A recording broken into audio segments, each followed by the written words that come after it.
깨지기 쉬운 질그릇 같은, 나는 쉬 넘어지는 아기 같은. 여러분, 그럼에도 불구하고 나의 가난함이 상급이 되고 미련함이 자랑이 되고 쓰러짐이 나의 고백이, 그럼에도 끝까지 그 부르심 따라 걸어가는 것. 아멘. 여러분, 의인은 다른 사람이 의인이 아니고요, 성경에서 그렇게 말해요. 7번 넘어져도 다시 일어나는 자가 의인이에요. 아멘. 여러분, 넘어지는 거 두려워하지 마세요. 여러분, 넘어진 거 두려워하면요, 아이들은 영원히 못 걷습니다. 아이들은 넘어져도 일어나고 넘어져도 일어나고 끊임없이 일어나서 걸어보려고 그렇게 발버둥 치다가 끝내는 걷잖아요. 아멘. 여러분, 우리들도요, 그 과정이 있었다니까요. 우리들도 그 과정이 있었기 때문에 지금은요, 뛰어다니잖아요. 아멘. 아이고, 목사님, 나는 좀 무릎 아파서 못 뛰어 하는지 모르겠는데, 그건 이제 다 낡아서 어쩔 수 없는 거고, 어찌됐건 우리도 이제 뛸 수 있는 단계까지 간 건 수많은 넘어짐 때문이에요. 여러분, 인생만 그렇습니까? 세상 사는 것이 다 그러지 않는가요? 여러분, 벌써 이제 날씨가 완연하게 봄으로 넘어가고 있어요. 오늘은 이제 조금 더 쎄해지긴 했습니다만 1월달이 몇 번 있겠죠? 그러지 않습니까? 봄이 왔구나. 벌써 보니까 뜰에는 새싹들이 제법 다들 올라왔어요. 어떤 건 꽃대도 올라왔어요. 봄이 다 왔어요. 그런데 그런다고 추위가 없나요? 꽃샘 추위는 항상 있습니다. 며칠 있겠죠. 그러나 봄은 반드시 옵니다. 아멘. 여러분, 우리의 영의 삶 속에서도 마찬가지예요. 삶 내에 고난도 있고 어려움도 있고, 방금 부른 찬양처럼 나 쓰러짐이 나의 고백이 될 수 있는, 그러나 그 부르심 따라 끝까지 걸어가는, 무슨 이야기예요? 회복될 날을 기다린다는 거죠. 아멘. 여러분, 우리는 그 회복을 기다리고 이겨내는 거예요. 아멘. 믿음이라는 게 그런 거라고 그래요. 여러분, 믿음이라는 히브리 단어는요, 우리가 주체로 쓰지 않는답니다. 무슨 말이냐면, 하나님이 우리에게 믿음 주셨다라고 사용할 때 그 단어를 믿음으로 번역을 한대요. 그런데 내가 주체가 되어서 쓰잖아요. 그러면 믿음으로 번역 안 한답니다. 어떻게 번역하냐면 버티다, 이런 뜻이에요. 여러분, 믿음에는요, 어떤 의미가 들어있다는 이야기예요? 버티는 게 있는 거예요. 여러분, 하나님 우리에게 진정한 믿음 주실 때까지 우리는 뭐하고 사는 거예요? 버티고 가는 거예요. 아멘. 그러다 보면 하나님이 내게 믿음 부어주시면요, 그때는요, 천하 없어도 다 뭐하게 돼요? 믿어지는 거예요. 아멘. 나는 아직 믿음이 없어요. 걱정하지 마세요. 버티고 있다 보면 하나님이 내 안에 믿음 부어주실 날이 옵니다. 아멘. 그때까지 얼마나 잘 버티느냐. 여러분, 잘 버티시기 바랍니다. 아멘. 제가 신청교회 지금 이제 23년 지나서 이제 24년째 이제 넘어가려고 하는데, 23년 지금 23년이 됐네요. 그런데 23년 제가 뭐 능력이 있어서 뭐 있었겠습니까? 그냥 버틴 거죠. 저도 버티다 보니까 벌써 23년 됐다니까요. 아멘. 여러분, 믿음은 다른 거 아니에요. 버티는 거예요. 아멘. 잘 버티시기 바랍니다. 아멘. 넘어져도 일어나서 버텨보는 거예요. 아멘. 네가 이기나 내가 이기나. 아멘. 주님 보시기 아름다운 믿음을 소유하는 귀한 하나님의 자녀들 되시길 바라겠습니다. 아멘. 우리는 지금 레위인에 관해서 이야기하고 있어요. 이미 지난 시간에도 말씀드렸지만, 레위인은요, 초태생을 대신하여서 택한 자들이 레위인이라고 말씀드렸습니다. 그 이야기를 오늘 본문에서 이제 제대로 구체적으로 언급하는 거예요. 오늘 본문의 40절에 이렇게 말하고 있습니다. 40절에 이렇게 말해요. 여호와께서 또 모세에게 이르시되 이스라엘 자손의 처음 태어난 남자를 1개월 이상으로 다 계수하여 그 명수를 기록하라. 여러분, 1개월 이상으로 명수를 계수했던 사람들이 누구였어요? 레위인이었어요. 그런데 이제는 누구를 계수하라? 초태생들, 처음으로 태어난 남자들 1개월 이상으로 다 계수해 라고 이야기해요. 여러분, 여기에서 처음 태어난 남자가 누구냐, 이게 참 의문이에요. 왜냐하면 처음 태어난 남자에는 의미가 두 가지가 의미가 있을 수 있거든요. 모든 그냥 처음 태어난 장자라고 부르는 사람들이 처음 태어난 남자일 수 있고요. 또 한 가지는 진짜로 어머니의 태를 처음으로 열고 나온 남자 아이들을 이야기할 수도 있어요. 어떤 의미냐, 이걸 우리가 좀 알아야 될 것 같아요. 그런데 오늘 본문의 내용을 보면 유추할 수 있는 이야기가요, 43절에 43절에요. 같이 한번 읽어볼게요. 1개월 이상으로 계수된 처음 태어난 남자의 총계는 22,200 773명이었더라. 여러분, 이스라엘의 20세 이상 장정이 몇 명이었죠? 정확하게 모르셔도 괜찮은데 대충 몇 명 정도였죠? 60만 명.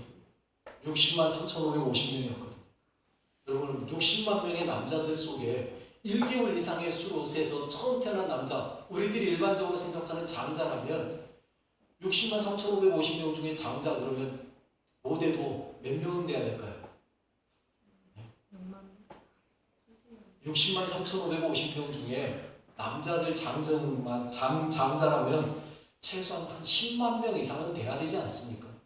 그런데 몇 명이라고요? 22,273명. 저것도 너무 적잖아요. 여러분, 저게 만약에 우리가 일반적으로 말하는 장자라면 그 집, 한 집안 식구들이 몇 명 될까요? 한 24명 낳아야 돼요, 이제. 그러게 되면. 그러지 않나요? 한 20명 낳아야, 예, 그 집에 장자 한 명씩 수가 저 정도 된다면 이해가 돼요. 그런데, 여러분, 어떻게 24명씩 낳아요?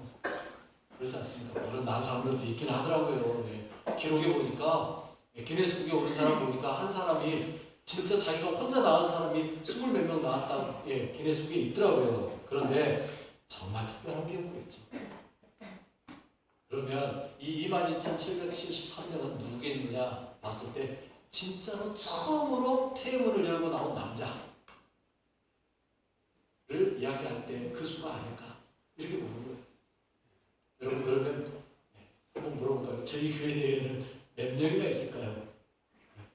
여러분, 저희 교회 내에 남자들도 별로 많지도 않지만 특별히 진짜로 어머니의 태를 처음으로 열고 나온 남자, 이 말은 무슨 말이에요? 위로 누나가 없는 남자 몇 명이나 될까요?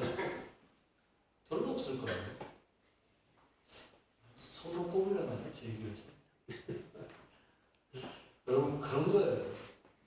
그러니 수가 적을 수밖에 없는 거예요. 여러분, 이 수를 계수하라고 하는데 모세는 어떻게 해요? 즉시 순종해요. 여러분, 지금 계속해서 그 이야기하지만 레위인의 수를 1개월 이상 계수해서 수를 세라고 이야기할 때도 모세는요 그냥 가서 순종해요. 이스라엘의 초태생 처음 태어난 남자 수를 세 그냥 가서 순종해요. 그래서 여러분, 모세는 주저하지 않는다. 그냥 즉시 순종하는 거예요. 바로 가는 거예요. 42절에서 그렇게 이야기하고 있어요. 이렇게 말하고 있죠. 모세가 여호와께서 자기에게 명령하신 대로 이스라엘 자손 중 모든 처음 태어난 자를 계수하니 즉시 순종했다는 거예요. 여러분, 하나님께서 주신 믿음 안에서 우리가 할 수 있는 최선의 것은요 순종하는 겁니다. 순종하는 거예요. 내가 얼마나 하나님 앞에 순종하느냐에 따라서 내 믿음이 드러나는 거예요. 여러분, 지난 수요일에도 이야기했지만 여러분, 순종은요 즉시 하는 거라니까요. 왜요? 왜 내가 해야 돼요? 아니요, 아니라니까요. 잠시만요, 이것만 하고요. 아니요, 이것도 아니라니까요. 진짜 순종은요 그냥 그 자리에서 예! 하고 바로 가는 거예요. 예! 하고 바로 행하는 거예요. 여러분, 그 사람이 진짜 순종하는 사람. 여러분, 우리는 종입니다. 종은요 주인이 명령하면 그냥 하는 거예요. 종은요 마당 쓸고 있다가요 주인이 야 물 퍼와 그러면 마당 쓸고요? 아니요. 그게 아니고 뭐 하는 거예요? 빗자루 던져놓고 그냥 바로 가서 물통 지어들고 가는 거예요. 우물에 가서 물 퍼오는 거예요. 그게 종이 하는 일이에요. 저 쓸고 있는데요? 안 통합니다. 바로 가서 물 길고 오는 거예요. 여러분, 순종은요 정말 쉬운 겁니다. 순종하면 더 좋은 겁니다. 왠지 아세요? 책임지지 않아도 되거든요. 여러분, 책임지는 게 더 어려운 거예요. 그러지 않은가요? 일을 해보니까 그렇더라고요. 여러분, 교회 목사라는 게요 참 쉽지 않은 게 책임이 있다는 게 이게 참 어려운 것 같아요. 여러분, 보시다시피 TV 하나 사다 놨습니다만 이거 하나 사다 놓는 것도요 별거 아니잖아요. 그런데요 잠이 안 오더라고요. 이게 뭐라고? 왜 그래요? 책임이 있으니까 그래요. 그러니까 어떤 걸 사야 될지, 크기는 어떤 걸 해야 될지, 교회 재정도 봐야 되고 형편도 따져봐야 되고 뭐 또 이것도 따져봐야 되고 저것도 따져봐야 되고. 원래 계획은 이거 85인치인데 100인치 사기로 했었거든요. 근데 해놓고 보니까 여기 가운데상을 다 달아요. 100인치를 갖다 놓으려니까 야 이거 너무 크다 안 되겠다. 그래가지고 원래 있던 스크린 옆에 폭을 재보니까 85인치 정도면 되겠더라고요. 그래서 부랴부랴 또 이제 연락해가지고 장로님들한테도 이야기하고 해가지고 85인치로 바꿔서 갖다 놓고. 여러분 제가 뭔 이거 100인치면 어떻고 85인치면 어떻습니까? 그런데 그걸 왜 또 재보고 뭐해 뭐 이거 왜 합니까? 책임이 있다라는 거거든요. 책임. 여러분 책임진다는 건 힘든 거예요. 그런데 순종하는 건 이건 쉬운 거예요. 왜요? 책임 안 져도 되거든요. 주인이 너 왜 이렇게 했어? 라고 말할 때 한마디만 하면 돼요. 주인이 그렇게 하라 그랬잖아요. 그럼 누가 책임져야 된다는 소리예요? 주인이 책임져야 되는 거예요. 여러분 하나님이 여러분에게 너 이거 해 그러면 말할 거 없어요. 그냥 예 하고 가서 하면 돼요. 그럼 누가 책임져요? 하나님이 책임져요. 그런데 우리는요. 내가 일을 다 저질러 놓고 와가지고 하나님 앞에 기도할 때 뭐라고 해요? 하나님 책임져 주세요. 이거 왜 이렇게 됐을까요? 하나님 왜 이건 이렇게 가능하나요? 하나님 나 망하게 생겼어요. 책임져 주세요. 여러분 그건 잘못인 거잖아요. 내가 해놓고 왜 하나님한테 책임져 달라고 그래요? 하나님이 하라는 것만 하고 그 다음에 우리가 할 말은 뭐예요? 하나님 나는 시키는 대로 했습니다. 자 하나님 알아서 하십시오. 말이 되는 거죠. 순종하는 거예요. 우리는 종이니까 그냥 그렇게 가는 거예요. 여러분 이렇게 이스라엘의 초태생들을 모세는 다 계수했습니다. 그리고 수를 세는데 하나님이요 수세라고 보내놓고 하시는 말씀이 뭐예요? 이렇게 이야기하고 있어요. 45절에 수를 세고 나니까 이스라엘 자손 중 모든 처음 태어난 자 대신에 레위인을 취하고 또 그들의 가축 대신에 레위인의 가축을 취하라. 레위인은 내 것이라 나는 여호와니라. 여러분 기껏 초태생 처음 태어난 자 대신에 수를 세라 그래놓고 하는 말이 야 그것들 대신에 내가 레위인 택했다. 사람만 택한 게 아니고 뭐라 그래요? 가축도 내가 레위인 가축으로 그냥 내가 받아갈게. 여러분 이 말은 무슨 말이에요? 레위인의 것은 다 누구 거란 이야기예요? 하나님 거라는 거예요. 레위인들 그러면 한마디 할 수 있죠. 하나님 왜 그럽니까? 할 수 있잖아요. 근데 레위인들은요 그렇게 안 했어요. 어떻게? 모세처럼 순종하는 거예요. 예, 하나님 나도 하나님 거고요. 내 가축도 하나님 겁니다. 받아가십시오. 드리는 거예요. 이게 순종이라니까요. 여러분 사람 아니라 가축까지도 다 성량했어요. 레위인은요 값을 치른 거예요. 누구 대신이에요? 처음 태어난 남자들 대신, 초태생 대신. 여러분 이걸 일컬어 뭐라 그럴까요?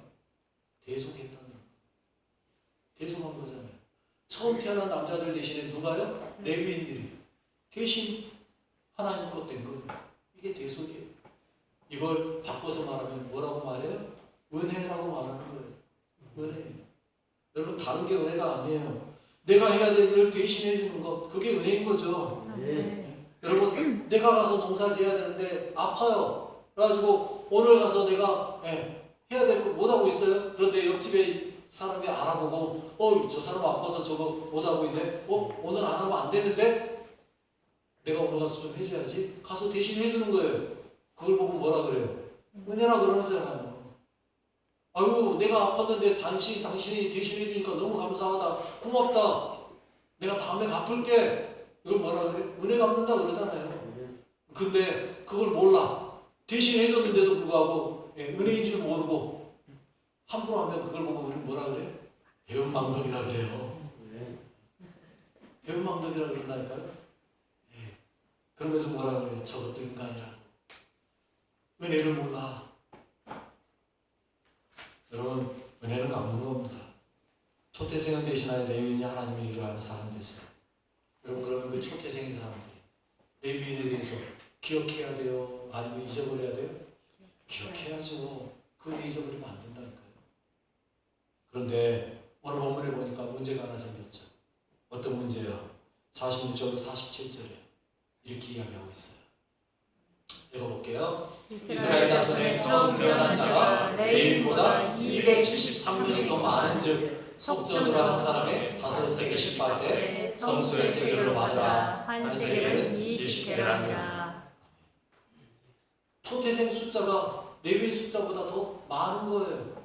몇 명이요? 273명이. 문제가 되잖아요. 그럼 273명은 어떻게 해야 되는 거예요? 속죄해 줄 사람이 없잖아요. 대속해 줄 사람. 그러자 하나님이 하신 말씀이 뭐예요?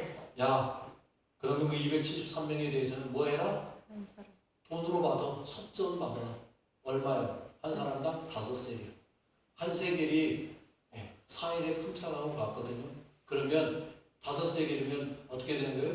20일 품삯이에요. 여러분 한번 물어봅시다. 20일 품삯 내고 속전한다. 당신이 본받을 수 있다. 그러면 어떻게 하실래요? 오늘 가서 당장 빚내서라도 갖다가 하겠죠. 한 200만 원 한 200에서 250만 원 내날까요? 그 정도 내고 내가 구원받을 수 있다면 저는 기꺼이 하겠습니다. 지금 그 이야기잖아요. 5세겔씩 받으라. 여러분 그러면 생각해 보세요. 이 5세겔 많은 양이에요? 적은 양이에요? 제가 볼 땐 결코 많은 양 아니에요. 결코 많은 양 아니에요. 5세겔 내고 내가 속죄받을 수 있다면 저 같으면 기꺼이 한다니까요. 그리고 교회 안 가도 되잖아요. 이제. 그죠? 마음대로 해도 되잖아요. 이미 뭐 했으니까요? 구원 받았으니까. 나 5세겔 내고 이미 구원 받았어. 뭐 어떤 일을 해도 상관없잖아. 이미 구원 받았으니까. 그럴 수 있잖아요. 이제. 교회 나올 일이 있어요. 아니면 뭐 날마다 하나님 찾으면서 회개할 일이 있어요. 안 해도 된다는 거잖아요. 우리들이 일반적으로 생각할 때. 여러분 그런데 그 5세겔로 정말로 우리가 구원받을 수 있나요? 여러분 한 500만 원 내고 구원받는다 그러면 그게 가능할까요? 아니요. 여러분 천하를 주고도요 나 한 사람을 구원할 수 없어요. 그런데 왜 하나님은 5세겔 달랑 받으셨을까요? 이유가 뭘까요? 그게 은혜란 말이에요. 그게 은혜예요. 5세겔로 어림없지만 하나님은 그것 가지고 할 수 있게 해주시겠다 하는 거 이게 은혜예요. 그러면 이 273명은 누구였을까요? 여러분 저는 이 성경을 읽을 때마다 도대체 273명에 속한 사람은 누구고 22,000명에 속한 사람은 누굴까? 레위인으로 특집받은 사람은 누구고 돈 5세겔 낸 사람은 누굴까? 늘 궁금했거든요. 근데 주석책을 찾아보니까 그렇게 이야기하더라고요. 뭐라 그러냐면 그냥 일반 경비로 냈을 거다. 누군가에게 받은 게 아니라 한 사람당 5세겔씩 내라고 한 사람 한 사람 273명 찾아가서 받아낸 게 아니라 이스라엘 전체 사람들이 필요해서 모아놓은 돈이 있었을 것이고 성전 성막 짓는데 여러분 돈 냈었잖아요. 아마 그런 것이 남아있는 것 가지고 273명의 돈을 냈을 것이다. 그 말이 맞을 것 같아요. 여러분 동네에서도 그런 일이 생길 수 있잖아요. 뭔 일이 생겨가지고 어떤 사람은 안 해도 되고 어떤 사람은 해야 되고 이럴 때 누구에게 받을 겁니까? 그러잖아요. 그럴 때 어떻게 해요? 그냥 동네 경비로 그냥 냅시다 하면 되잖아요. 우리 동네 같은 경우에 그런 거 있더만요. 한전에서 집 딱 잘라가지고 죄송합니다. 저희 교회 딱 경계해가지고 이렇게 잘라가지고 위로는 한전에서 해주는 게 없고 밑으로만 한전에서 보상을 해줘요. 저 앞에 고압선 때문에. 그러면 위에 있는 사람들은 보상하지 말고 이쪽 밑에 사람들만 하자. 그러면 될까요? 위에 사람들은 얼마나 서운해하겠어요. 그러니까 어디 놀러 갈 때 그 돈 가지고 전부 다 그냥 가잖아요. 그거 똑같은 거예요. 그렇게 받은 거예요. 50절에 오늘 보면 50절에 그렇게 말하고 있는 걸 볼 수 있어요. 이렇게 말하죠. 곧 이스라엘 자손의 처음 태어난 자에게서 받은 돈이 성수의 세겔로 1365세겔이라 하고 끝내버려요. 더 이상 말이 없어요. 누구에게 받았다 어쨌다 말이 없다고. 그냥 받아라 하니까 받았다 하고 끝내버립니다. 토탈에서 얼마 받았어? 끝나요. 여러분 이게 뭐라고요? 은혜라고요. 나는 불가능한데 하나님이 그 정도만 받고 그냥 용서해 주는 것, 이게 은혜예요. 이게 오늘 본문에서 이야기하는 거예요. 본문에서 말하는 것만 이야기하려면 제가 뭐하러 하겠어요. 이제 좀 더 깊이 한번 생각해 볼게요. 여러분 앞에서 언급했듯이 초태생 대신해서 누가요? 레위인이 계속했어요. 여러분 그 은혜 기억해야 된다 그랬어요. 아울러 여러분 레위인으로 대속 못한 사람은 속전도 냈다고까지 이야기했어요. 그러나 그 속전의 값이 너무도 작은 5세겔밖에 안 된다고 이야기했어요. 그걸로 구원받을 수 없거든요. 그런데 하나님은 그걸로 너 구원해 줄게, 속전해 줄게 라고 이야기했다. 그 말은 뭐라고요? 은혜라는 거예요. 여러분 누가 나를 대신해서 대속할 수 있습니까? 누가 내가 돈 얼마 낸 걸로 속죄받을 수 있습니까? 그런데 그렇게 했다는 건 은혜라는 이야기다. 그러면 그 은혜는 어떻게 해야 된다고요? 갚아야 되는 거예요. 그러면 여러분 봅시다. 이스라엘의 장자, 이스라엘의 초태생. 여러분 일반적으로 초태생 그러면 뭘까요? 그 집안의 시작이잖아요. 그러지 않습니까? 부부가 결혼해서 아이를 낳았다. 그때 진짜 비로소 온전한 가정이 이루어지기 시작하는 거 아닙니까? 그래서요 창세기 49장 3절에 보니까 야곱이요 루벤을 향하여 이렇게 이야기하고 있어요. 한번 같이 읽어볼까요? 루벤아 너는 내 장자요 내 능력이요 내 기력의 시작이라. 이쁨이 월등하고 권능이 탁월하다마는. 장자는요 뭐라고요? 능력이고요 기력의 시작이라는 거예요. 그래서 위풍이 월등하고 능력도 권능도 탁월했다는 거예요. 장자예요. 여러분 초태생은 그런 거예요. 그 집안의 능력과 힘을 보여주는 상징이 초태생이에요. 여러분 그래서 우리나라도 아이가 딱 태어나고 나면 그때부터 호칭이 바뀌더라고요. 누구 아빠, 누구 아빠로 바뀌더라고요. 여러분 그전에는 여보 당신 하다가 갑자기 애 낳고 나면 그때부터 호칭이 바뀌어요. 누구 아빠로 또는 누구 엄마로. 왜요? 시작이니까. 기력의 시작이니까. 힘이라는 거죠.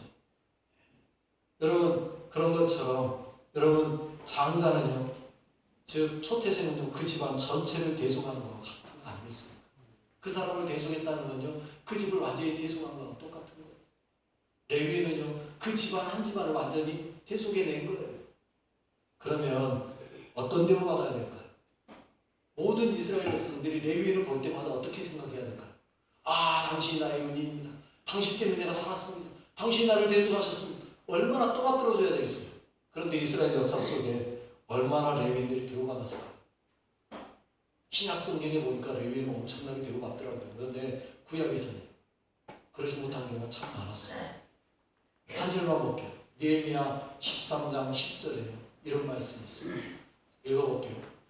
내가 또 알아본즉 레위 사람들이 받을 몫을 주지 아니하였으므로 그 집으로 행하는 레위 사람들과 노래하는 자들이 각각 자기 맛으로 도망하였고. 대우 안 해줄 거예요. 레위인들에게 11조도 줘야 되고요. 또 첫 것도 나면 갖다 줘야 되고요. 이런 것들을 좀 해주면서 레위인들을 대우해주고 그들에게 은혜를 갚아야 되는데 안 해줬다는 거예요. 그러니까 레위인들이 먹고 살려니까 어떻게 해요? 제사장을 제사 지내는 거 팽개치고 자기네 밭에 가서요 밭농사 짓고 일하는 거예요. 왜? 먹고 살아야 되니까. 대우 안 해줬다는 얘기예요. 왜 그랬어요? 우상 숭배에 빠져서 하나님을 제대로 안 섬기는데 레위인이 무슨 의미가 있겠어요? 그러니 그런 일을 하는 거지. 여러분 세상 사람들이 마찬가지예요. 여러분들을 제가 말했잖아요. 이 세상 사람들의 초태생 대신에 누구 택했다고요? 여러분 택해서 지금 이 자리에 앉혀놨다고 제가 말씀드렸잖아요. 그러면 세상 사람들이 여러분을 향해서 어떻게 해야 될까요? 아이고 당신이 나를 대신하여 하나님 섬겨주니까 감사합니다 해야 되는데 그런 사람 있나요? 저는 눈 씻고 봐도 그런 사람 못 봤습니다. 오히려 그들에게 예수를 전하면 뭐라 그래요? 너 하나 잘 믿어. 여러분 갑질해요. 죄송합니다. 예수 믿으라고 하는 게 나를 위해서입니까? 그 사람 위해서입니까? 예수 믿고 구원받아서 그 사람 천국 보내는 것이 나를 위한 일입니까? 그 사람을 위한 일입니까? 그런데 그 사람들은 뭐라고 그래요? 너나 잘 믿어. 안 믿으라고 말하라 그러세요. 아쉬울 거 나는 하나도 없어요. 솔직히. 여러분이 아쉬울 게 뭐가 있습니까? 그런데 왜 여러분들은 가서 그들에게 물티슈 나눠주면서 뭣도 나눠줘가면서 왜 복음 전합니까? 하나님이 우리에게 그 삶을 주셨으니까 가서 하는 거죠. 아멘. 너나 잘 믿었어 했다고 안 할 겁니까? 그래도 해야죠. 그래도 해야죠. 그게 우리의 삶이니까. 여러분, 그런데 문제는요, 그들만 그러나요? 우리는 하나님의 은혜를 얼마나 기억하고 살아요? 여러분, 예수님은 우리를 위하여서 십자가에까지 죽어주셨는데 우리는 그 십자가의 무게를 기억하나요? 그 예수님의 보혈의 핏값을 여러분들 기억하고 사시나요? 우리도 너무 쉽게 잊어버리고 살잖아요. 아이고 벌써 주일 됐네. 성경책 탈탈 털어갖고 들고 오는 사람들. 저희 교회는 없는데 광주에 가면 그런 분들이 있다 그러더라고요. 여러분 잊지 맙시다. 아멘. 잊지 맙시다. 아멘. 정말로 예수의 복음, 예수의 십자가, 그 부활의 능력 잊지 맙시다. 아멘. 그리고 오직 주님 안에서 바르게 당당하게 섭시다. 아멘. 구원의를 아는 자들만이 부활의 능력으로 살 수 있어요. 아멘. 그 능력이 없이 나는 왜 이리 능력이 없어요? 왜 하나님 나는 왜 이리 맨날 빌빌거릴까요? 그런 말 할 필요 없어요. 대속의 은혜를 확실히 기억하면요, 하나님의 부활의 능력이 내 몸에서 나타날 수밖에 없어요. 아멘. 내가 죽고 예수가 사는데요, 왜 내 안에 예수가 그 능력을 못 알아갔어요? 얼마든지 있었죠. 여러분, 대속의 은혜는 결코 적은 게 아니에요. 대속의 은혜는 어마어마한 겁니다. 지옥 자식이 되어야 할 우리를 하나님의 구원하기 위해서, 우리를 위하여서 예수님 십자가에 죽기까지 내어주셔서 구원시켰습니다. 아멘. 단순히 구원받은 게 아니라니까요. 예수님의 핏값으로 구원받았어요. 아멘. 너무 쉽게 잊어버리는 게 문제예요. 잊지 마십시오. 은혜를 깊이 새기십시오. 아멘. 은혜를 얼마나 깊이 새기며 사느냐에 따라 우리 인생이 달라지는 거예요. 예수님께서 나를 위해 십자가에서 죽어주셨다는 그 은혜, 사도 바울처럼 나는 날마다 죽노라 고백하는 인생이라면 우리가 어떻게 내 주장하며 살겠습니까? 어떻게 내가 함부로 살겠습니까? 나는 죽고 오직 예수만 사는 거죠. 나는 죽는다는 건 무슨 말이에요? 내 주장도 죽고, 내 고집도 죽고, 내 생각도 죽고, 내 모든 것들은 다 죽이며 가는 거예요. 아멘. 여러분, 이미 나는 죽었잖아요. 아멘. 그런데 왜 자꾸 그 못된 것들을 부활시키려고 그러세요? 여러분, 부활의 능력은 거기에 쓰지 마시고요, 못된 거 부활시키는 데 쓰지 말고 정말 예수의 능력의 부활이 나타나시길 바라겠습니다. 진짜 부활시켜야 될 게 무엇인지 바로 아셔야 돼요. 은혜의 무게를 아는 사람은 부활의 능력으로 사는 거예요. 아멘. 나를 이기고, 죄도 이기고, 환경도 이기고, 사탄 마귀도 이기고, 아멘. 이게 능력이라니까요. 아멘. 뭐 귀신 쫓아내고 병 고치고, 이게 능력이 아니에요. 진짜 능력은 나를 이기는 능력. 아멘. 이게 진짜예요. 진정한 능력을 행할 수 있는 여러분 되시기 바랍니다. 아멘. 그러기 위해서 은혜의 무게를 깊이 기억하시고요, 아멘. 그 값을 가볍게 여기지 마시고, 그 안에서 하나님만 굳게 붙잡고 늘 승리의 싸움을 이기는, 승리의 싸움을 싸우는 귀한 여러분 되시기 바랍니다. 아멘. 하나님 부름받고 은혜의 대속을 받으신 귀한 성도 여러분, 부활의 능력으로 나를 이기며 살아가시는 귀한 하나님의 자녀이신 여러분, 아멘. 진정으로 사랑하고 축복하는 아멘. 우리 같이 기도하겠습니다. 먼저 하나님 은혜에 감사하십시오. 그 은혜의 무게를 기억하십시오. 그리고 그 은혜로 살아가며 감사와 찬양을 드리시고요, 그 은혜 안에서 부활의 능력으로 나를 이기는 승리의 삶 살게 해달라고 기도하시고요, 그렇게 살겠습니다 선포하시는 여러분 되시기 바랍니다. 우리 같이 기도하겠습니다. 하나님 아버지 감사합니다. 우리를 사랑하시는 주님 감사합니다. 주님, 하나님, 나를 대속하기 위해서 이 땅에 오신 하나님, 이 땅에 오셔서 하나님 아버지 그 십자가의 피를 쏟아주셔서 내가 거룩한 백성으로 하나님의 자녀로 살아가게 하신 하나님 감사합니다. 하나님, 나는 이미 십자가에 그리스도와 함께 하나님 아버지 못 박혔습니다. 하나님, 내가 이제 육체 가운데 사는 것은 나를 사랑하사 나를 위하여서 자기 몸을 버리신 하나님 아버지 그 예수 그리스도 하나님의 아들을 믿는 믿음 안에서 사는 것이라고 하셨습니다. 하나님 아버지, 온전히 믿음 안에서 하나님 승리하며 살아가게 하여 주시옵소서. 오늘도 은혜 부어주신 하나님 감사합니다. 오늘도 말씀 주셔서 감사합니다. 오직 하나님 그 은혜를 아버지 기억하며 매일매일 승리의 삶, 매일매일 사단의 모든 권세와 정사들을 깨뜨리는 삶, 하나님 아버지 오직 믿음으로 환경을 이기며 나의 죄악을 이기며 하나님 아버지 앞으로 성전에 나아가는 하나님의 백성의 삶을 살아가게 하여 살겠사오니 오직 부활의 주여 능력으로